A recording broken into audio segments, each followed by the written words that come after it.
Jama'a assalamu alaikum, barkanku da warhaka, barka da zuwa wannan channel ta Skill Practice Hausa. A yau za mu yi bayani a game da project setting. Wannan koyarwa ne a game da video editing, yadda ake gyara bidiyo da hada shi. To a wannan bidiyo za mu yi bayani a game da project setting, yadda ake zaben nau'in bidiyo da za a kirkira. Bayan ka bude software na wondershare filmora, za ka ga cewa da kwai options na nau'in project din da kake so ka yi. Za ka iya budewa sai ka zaɓi wanda kake so, ko kuma ka je ka shiga new project a gefe. Kafin mu je mu yanzu za mu shiga new project, sai mu nuna dukkan waɗannan nau'ukan gaba ɗaya. Kafin mu je, idan baka yi subscribe ba a wannan channel din, ka danna alamar subscribe. Wannan ne zai sa a sanar da kai a yayin da muka dora sabon bidiyo. Bayan ka bude software kamar haka, za mu zo mu dauki wannan image din a matsayin bidiyo da za mu yi amfani da shi. A nan project setting, idan muka duba, wannan yana a matsayin wide screen ne, kamar yadda za mu iya gani a nan. Za ku ga cewa yanzu ya cika screen din, wanda shine yawanci aka fi amfani da shi, amma da kuma waɗansu nau'ukan. Za mu zo sai mu duba su gaba ɗaya kamar haka. Idan muka zo nan sai mu shiga file, project setting, aspect ratio. za ku ga muna da wide screen 16:9. Idan muka zo muka shiga, za mu ga sauran options da muke da shi. A nan bayan 16:9 sai muna da Instagram format, shine 1:1. 9:16 shine muke da portrait, sai 4:3 standard, sannan kuma sai cinema. Bayan nan a ƙarshe muna da custom, wanda zai baka dama ka rage ko ka ƙara daidai da yadda kake so. A nan za mu ɗauki wannan, bayan mun ga wide screen yadda yake, za mu ɗauki na gaba, shine 1:1, wanda yake Instagram format.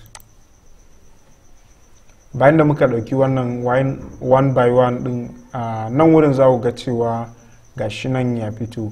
Asali yadda da wannan bidiyon namu ya cike wannan wurin, sai ya kasance an matse shi, an rage wuri sama da kuma ƙasa. So idan muna so ya kasance ya yi daidai da yadda muke so, dole za mu je mu cropping ɗin wannan image ɗin, ma'ana ta yadda ya fita a matsayin bidiyo yadda muke son shi. Misali, idan muka zo muka shiga crop anan, sai mu zo mu shiga aspect ratio, sai mu zaɓi wannan 1:1 din na Instagram format. Anan shi ma za ku ga ya tsuke, ya rage nan gefe da nan gefe, sai mu shiga OK. So anan za ku ga cewa ya yi fit, ya cike wurin daidai da daidai, babu wani ragowar sauran wuri da ya rage. Abu na gaba shine za mu zo mu ƙara kuma file, project setting, sai aspect ratio kamar haka, sai mu zo mu shiga 9:16 kamar haka. Bayan da muka zo muka shiga, sai mu zaɓi OK a nan kamar haka. Wannan shine portrait, wanda yake na tsaye. Don wide screen yana a kwance, shi kuma wannan za ku ga cewa shi yana a tsaye ne, so tsawon yana ta tsawo kenan. To shi ma idan muna so mu zaɓi format ɗin da zai kasance ya yi daidai da shi, da farko ya kamata ya kasance ɗaukan ya yi daidai da yanayin project ɗin da ya kai amfani da shi. Amma idan haɗawa ka zo yi, sai ka zo ka shiga crop. A nan za ka fara selecting wannan image ɗin kamar haka, sai ka shiga crop. Muƙaddara a ce wannan image ɗin bidiyo ne. Sai mu zo mu shiga aspect ratio, sai mu zaɓi wannan na 9:16 din, ma'ana wanda yake portrait. Yanzu za ku ga cewa ya zaɓa mana yana a portrait, sai mu zaɓi OK. So a nan wurin yanzu za ku ga cewa ya ba mu daidai project wanda muke so. Idan muna so za mu kuma duba sauran, sai mu zo na gaba.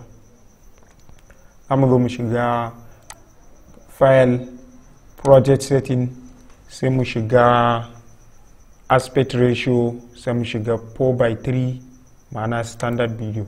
So idan muka shiga 4:3 kamar haka, za ku ga cewa yanzu ya fita daga portrait ya dan ƙara budawa sosai. To yadda ya buɗa din nan sai mu zo mu shiga crop,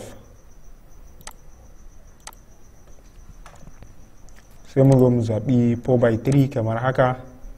Wannan shine 4:3, za mu iya ƙara shi, za mu iya ragewa, amma duk inda ka taba za ga cewa yana tafiya a daidai da daidai ne, za ga bai matsewa ko saman ya matse ya rage ƙasan, za ga yana tafiya a gaba ɗaya ne kamar haka. In ka buɗa kuma za ga ya buɗe.